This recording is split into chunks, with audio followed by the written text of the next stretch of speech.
nagkasama? Isa po sa mga dancers. Nasa tamang presyo eh. Sasama sa kahit na kaninong customer na magkagusto. Babalik tayo sa club.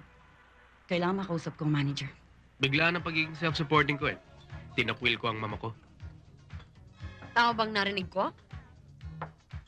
Oh, hindi ako ang itinakwil. Ako ang nagtakwil. Bakit naman? Pasensya ka na. Curious lang kasi ako eh. Nakalimutan kong wala nga pala akong pakialam sa buhay ng may buhay. Naalaman ko kasi na ang mama pala ang may dahilan kung bakit biglang nawala yung girlfriend ko. Oh? Hindi ko nga alam kung bakit bigla kaming napalayo sa isa't isa. Yung pala, si mama ang may kagagawan. Mahirap lang kasi yung girlfriend kong yun eh. Nagpakamatay siya dahil sa kagagawan ni mama. Ang sakit naman. Kaya hindi ko siya mapapatawad. Ang sama ng ginawa niya. Kaya ako siya tinakwil. Hindi mo pa rin siya napapalitan? Wala, may bagong girlfriend ako ngayon. Katulad ko rin, nagdo-doktor, surgeon, obstetrician, yung mga nagpapanak. Eh ano naman ang kasaysayan ng lahi mo? A brief history of Miss Desiree Blanco. Ulila, Oh? ginawang basketball ng mga kamag-anak, na kumikita ng isang kahig isang tuka, pero high school graduate. Aha. High school graduate ka, ha? Oo. 3 beses na akong nakapag-Japan. May Ah, konting dollars na naipon sa bangko wow! para sa kinabukasan. Wow! Kung meron pa akong bukas. Lahat naman tayo may kinabukasan eh. Hindi nga lang sabay-sabay magbigay ng aginaldo ang Diyos. Pero lahat naman tayo may nakabalot na aginaldo eh. Maganda naman kaya ang aginaldo ng Diyos para sa isang entertainer, dancer, hostess. Alam mo, pwede ka maging artista, ba't hindi ka mag-artista? Maganda ka naman. Tsaka mukhang may star quality ka. Alam mo kaya nga ako napasok sa ganitong klaseng trabaho eh. Merong isang babaeng negosyanteng madala sa probinsya namin noon. Meron nga daw siyang kumparing direktor na pwede niya nga raw akong pakilala doon dahil nga raw maganda ako. Eh, yun pala, ibinenta na nila ako sa kasa.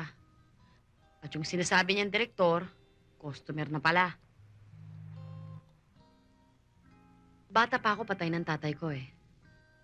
Nanay ko naman, namatay sa sama ng loob ng malaman niyang nangyari sa akin.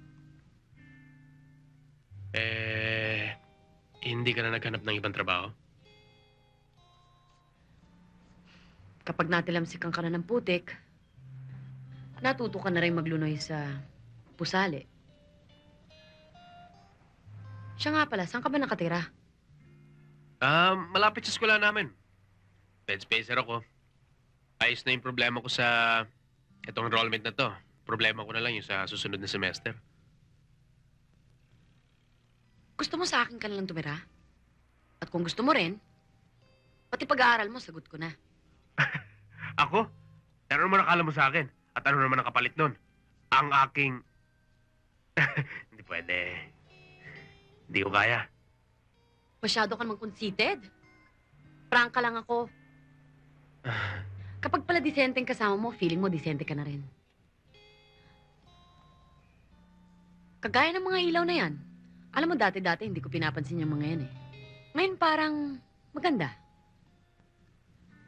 Alam mo, pwede nga akong ma-inlove sa'yo. Kasi okay sa akin ang mga type mong ganyan eh. Kahit nasaksakan ka ng yabang. Gusto mo, try tayo? Pag pareho tayong na-inlove sa isa't isa, edi okay.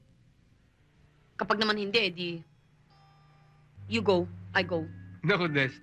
Di ba sinabi ko sa'yo kanina, may girlfriend na ako. Eh, ano naman ang iisipin nun? O ano? Tara na. Diyan ka yata eh. Dito ako.